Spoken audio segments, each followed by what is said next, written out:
It's not showing your live. It does show that we are live. It does show? Oh, Yeah. there's a delay showing in me. No, okay, here we go.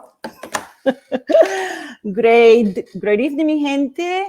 Feliz miércoles. Disculpen un momentito. Esto ha sido así. De momento he tenido problemas con el signing on y el audio, pero tengo a Denise Soler-Cox in backstage. Today, she's going to be joining us about talking her life journey about being Eñye in her Latinidad. So please help me welcome Denise to our home. This is just chit-chatting, two girls talking about their life journey and their life adventure in being Latina, being an Eñye. Okay.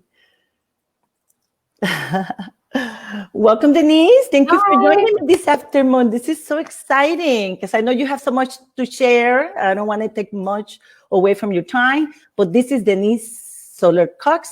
She's the film creator and the producer of the film Being Eñye. So for those of you who don't know what is Being an Eñye, we are going to find out from Denise today. So welcome, Denise. And let's start. So tell us a little bit about yourself. Who is Denise Soler-Cox? Oh my gosh. So I don't know where to start, but the best way to find out about Denise Soler-Cox is to watch the film Being Eñye. And anyone can watch it for free on their laptop at going to basically projecteñye.com. So project, and then, right at the bottom there, so just go there and you can learn more about me than you ever wanted to know.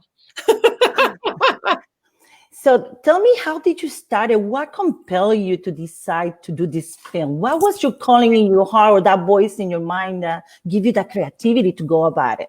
Share that experience, please. Yes. Well, I grew up in the suburbs of New York City, and my family is Puerto Rican and Cuban, and they were very proud of their culture, very connected with our roots.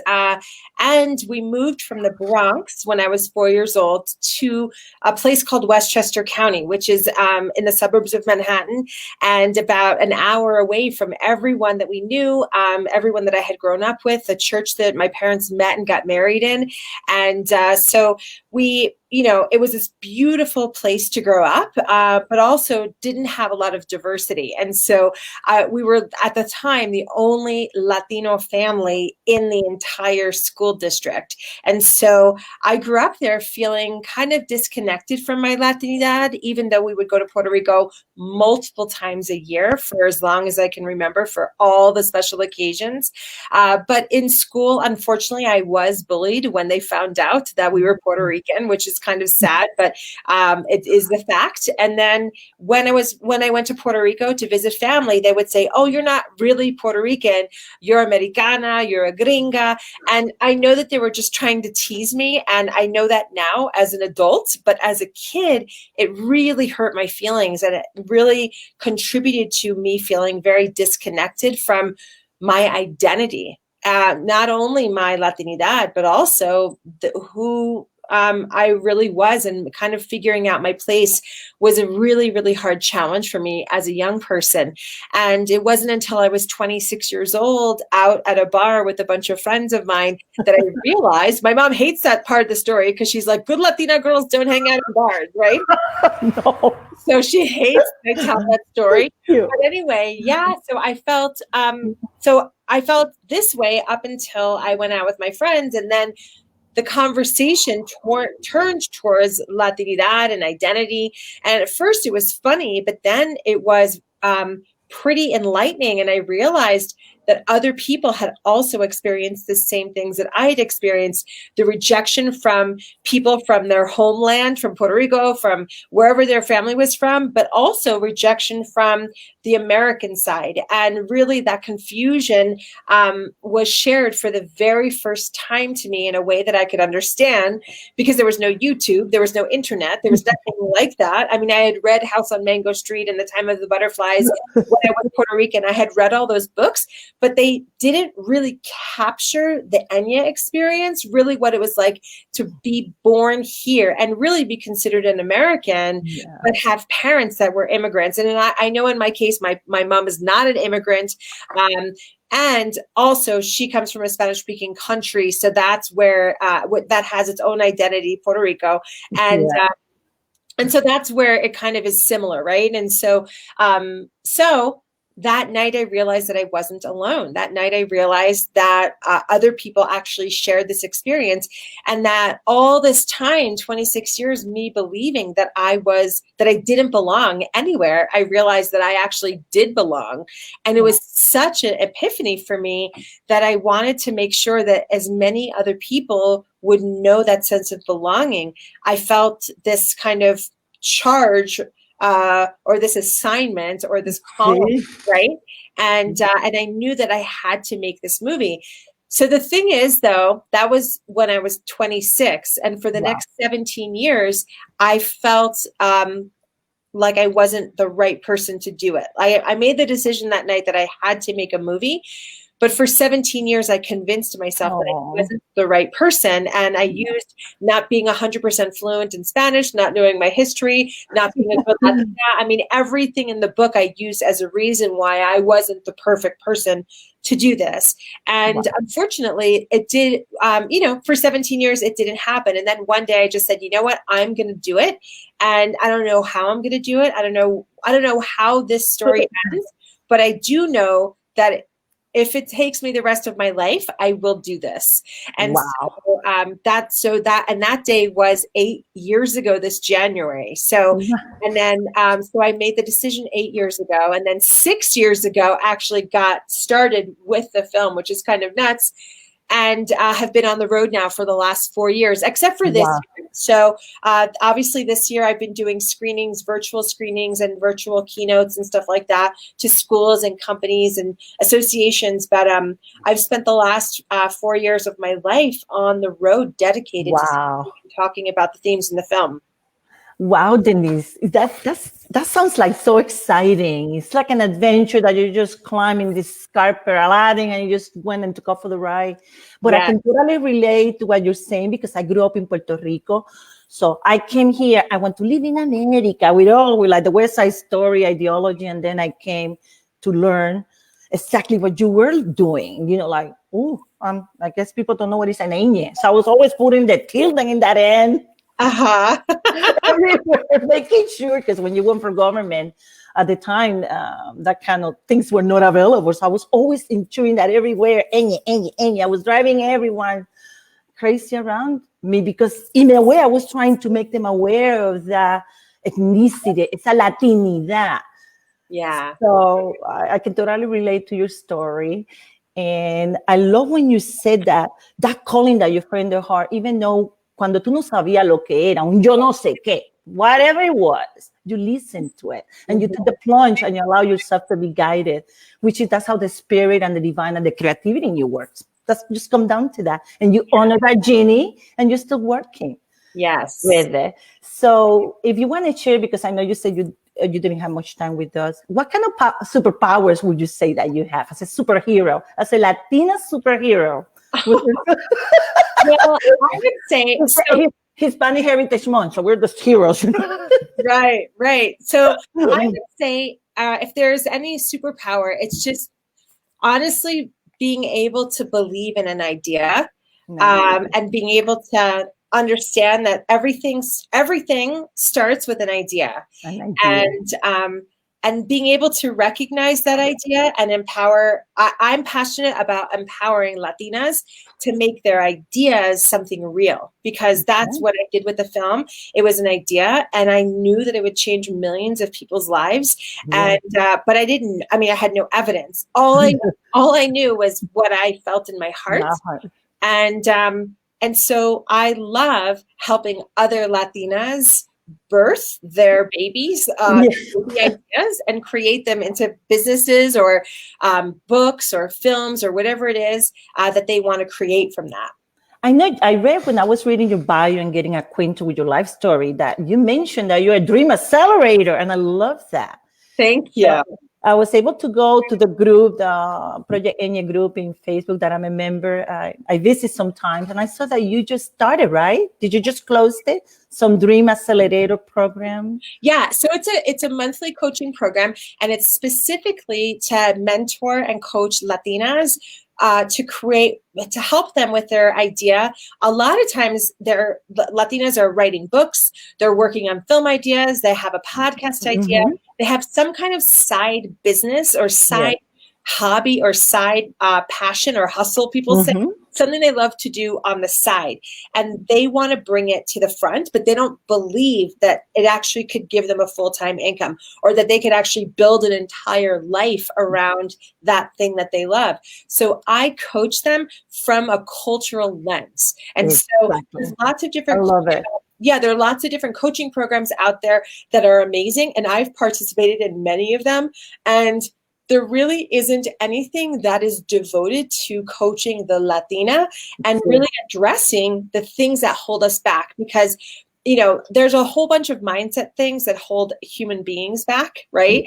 Yes. But there's another layer, an additional layer that actually makes it harder for us to achieve. And so that is what we focus on in the group. And we help, and I, help women to achieve all kinds of stuff. We've had books published, we've had awards being given, people entering into programs, being selected to participate in things, getting media interviews. I mean, it's incredible the things that Latinas can do when they have the right support, and also they're put in the right community. You know, you said a key word there that perhaps it kind of goes like, if you're not paying attention, people might not catch it. But someone like me that I understand exactly what you're trying to do and that you're doing great about is that cultural intelligence piece. Yeah, there's a lot of events out there, a lot of mindset, masters, whatever workshop. And I attended many of those, and you're absolutely right about that. They don't have the cultural intelligence approach that our people need to encourage them, because it's about behavior. You want people to change and adopt the behavior. And in order for you to appeal to them and do that, you got to be culturally intelligent. Right. So, Denise, that's brilliant. So thank you for sharing that. I wanted to add that piece because anyone that is listening to this broadcast later, Latino, non-Latino, or whatever what you might call it, something very important when you're dealing with human nature is cultural intelligence, and that is understanding people's ethnic identity. And for me, that's what a Being Eñye is all about. Helping others understand my culture. Exactly the same thing you're doing. Yeah. So that sounds great, Denise. I know I'm trying to rush you through this thing because I know you got to go pretty soon. So I'd love to tell people, if they want to be put on the wait list for the Dream Accelerator, we are opening the doors again in December. And so they can jump on at edasignup.com and they can put themselves on the list. And so it's just edasignup.com and they can put themselves on the list. So then anyone on the wait list gets special offers from me, and they can make sure to hear about all the details before anybody else does. Okay. I will add it up later because I don't like kind of like writing as I'm talking to my guests, but I put that on so I can add it to your ticket before I end this broadcast. So it'll show up your information. Yeah. So during the accelerator, I'm doing this as you're talking. So when people replace this thing, they can see information on your social media, how to get hold of you. Yes. Okay, so let's do it. The best thing to put is just projectenye.com. That's the best thing to put. I put it right in here. Hold on, let me show you that one. I made sure that I had them before you. There you go. I got the Project Eñye Nation. But just projectenye.com. Okay. That's the best one. There you go. All right. Perfect. Very good. Thank you. You're welcome. So let's see what else I wanted to ask you about. If you wear a new color in the box of crayon, what color would you be? So it's so funny. I always want to know why people ask these questions. I just made that up. Oh, you heard this before? That's the funny. Yeah. I would be fuchsia. That's the color I would be. Oh, fuchsia. Nice. Okay. I think it has, the way I look at it is because, the colors of the spectrum of the rainbow. So I see people like that. It's a rainbow. If you're yellow, you're bright, each color has a meaning and they're all good. And that's the reason I asked. But fuchsia, I like purple, which is a variation of all the fuchsia pink together. All right. So what fuels your passion, Denise? What fuels your passion? So what fuels my passion is really helping people and making a difference in people's lives, for sure. That's very good. And then really quick, what advice would you give someone that want to pursue the same film industry, to go about it and not having any kind of background, just like you did? Yeah.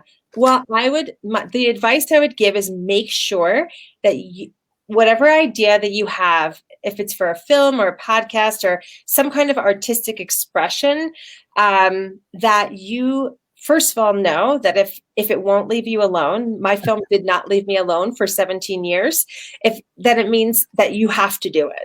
Yes. Don't wait 17 years. Just If it's not leaving you alone, just do it. Just give it a try. And also to make sure that you are around people that support and believe in you. That is a huge piece of success, is making sure that you have people around you that believe in you. And I always tell people, only hang out with people that you think are great, but also think you are great. So it has to be that mutual admiration society. Or don't waste your time. There's not enough time for our biggest thing. We can't get it back, and especially as Latinos, we pour so much of ourselves into our families that whoever gets your time has to be worth it. And they have to be people that believe in you and that are going to edify you in the same way that you believe and edify them. That's so true, because, it's funny. Here I am, I'm 55 years old, and believe it or not, it's like I'm a big kid in this adult body. But as I entered 50s, when I got to learn what you just said, because before my life, I was just like a child, very open, naive, open-hearted. But as you get older, you start making that discernment that you have to surround yourself with the people that are going to help you shine your light even brighter, not to dim it. So that's very important. So thank you for sharing that, Denise. Yeah. And I'm going to put a footnote, even if it's your family. And that's going to be the hardest for Latinos to hear, that some people in your own family need to not be involved.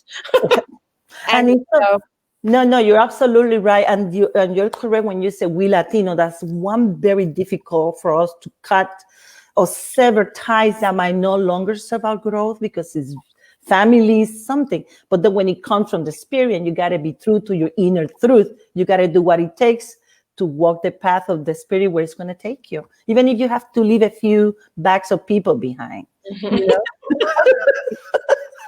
That's what I like to say. Well, Denise, I know you have to go. I appreciate you making this time and joining us today.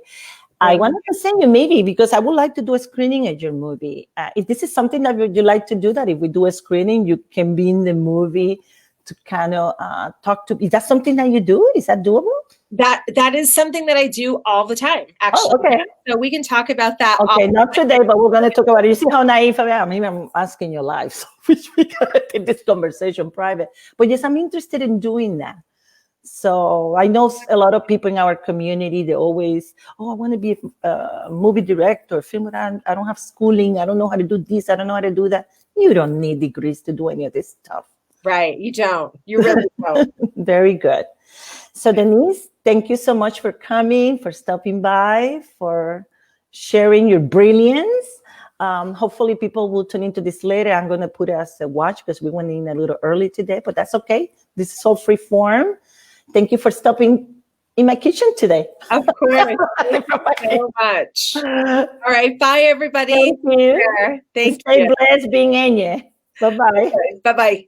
Bye-bye. Bueno, mi gente, ya vieron y escucharon a Denise Soler-Cox.